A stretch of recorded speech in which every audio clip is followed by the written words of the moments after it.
क्या आप जानते हैं कि रमज़ान में नेकियां आम दिनों के मुकाबले में 70 गुना या उससे भी ज़्यादा बढ़ा दी जाती हैं। ये महीना गुनाहों की मुआफ़ी और रहमत का महीना है और जहन्नम से निजात का महीना है। लेकिन अफसोस, बहुत से लोग इस सुनहरी मौके को ज़ाय कर देते हैं। अगर आप चाहते हैं कि इस रमज़ान का एक भी लम्हा ज़ाय ना हो तो आज ही से इन 3 लाजमी कामों को अपनी ज़िंदगी का हिस्सा बना लें। नंबर 1, ज़्यादा से ज़्यादा कुरान पढ़ें। रमज़ान और कुरान का गहरा ताल्लुक है क्योंकि यही वो महीना है जिसमें कुरान नाजिल हुआ। नबी अकरम सल्लल्लाहु अलैहि वसल्लम रमज़ान में हज़रत जिब्रील अलैहिस्सलाम के साथ कुरान का दौर किया करते थे। हमें भी चाहिए कि हम इस महीने में कुरान से अपनी मोहब्बत को बढ़ा दें। रोज़ाना की बुनियाद पर कम से कम एक रुकू या एक सफ़ा कुरान मजीद का लाजमी पढ़ें। तर्जमे के साथ कुरान को समझने की कोशिश करें। तरावी में कुरान सुनने का एहतिमाम करें। सोचें कि अगर आप रोज़ाना एक पारा भी पढ़ें तो पूरे रमज़ान में मुकम्मल कुरान ख़त्म कर सकते हैं। कि ये हमारे लिए बेहतरीन मौका नहीं है? यकीनन ये हमारे लिए बेहतरीन मौका है। तो आज ही दिल में ये पुख्ता इरादा कर लें कि रोज़ाना की बुनियाद पर कुरान मजीद को लाजमी पढ़ेंगे। नंबर 2 पर यह है कि सच्ची तौबा और इस्तिग़फ़ार करो।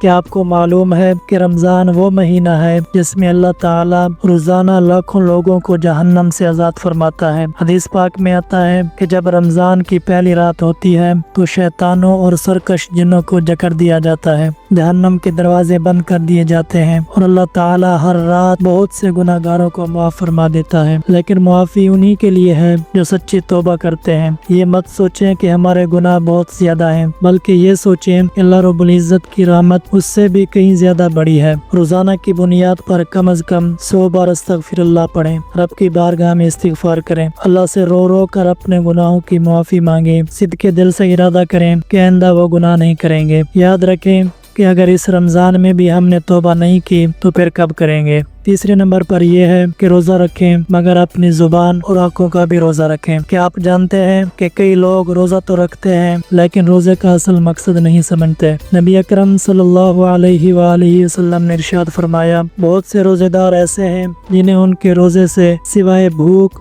और प्यास के कुछ हासिल नहीं होता। ऐसे लोग रोज़ा तो रखते हैं मगर झूठ बोलते हैं, एक दूसरे की गिबत करते हैं और अपने आप को हराम चीज़ों से नहीं बचाते। ये सब चीज़ें रोज़े की रूह को बर्बाद कर देती हैं। रोज़े की हालत में ये काम लाजमी करें कि अपनी ज़ुबान को झूठ, ग़ीबत और फजूल बातों से बचाएं। अपनी आँखों को बुरे मनाजिर से बचाएं और अपने कानों को ग़ीबत और बुरी बातें सुनने की बजाय कुरान और अज़कार से आबाद करें। याद रखें, रोज़ा सिर्फ खाने पीने से रुकने का नाम नहीं बल्कि अपने दिल, दिमाग, जुबान और जिस्म को गुनाहों से रोकने का नाम है। अगर हमने इस रमज़ान में कुरान से जुड़कर सच्ची तौबा कर ली और अपनी जुबान और आँखों की हिफाजत करके अल्लाह रब्बुल इज़्ज़त की कुर्बत हासिल कर ली तो समझ लें कि हमारा रमज़ान कामयाब हो गया। तो क्या आप इस रमज़ान में ये 3 लाजमी काम करेंगे? अपनी राय कमेंट्स में ज़रूर बताएं और इस पैगाम को दूसरों तक भी पहुंचाएं ताकि वो भी रमज़ान को बेहतरीन तरीके से गुजार सकें। शेयर करें ताकि हर कोई इस रमज़ान में नेकियों का ख़जाना जमा कर सके। जज़ाकल्लाहु खैरा।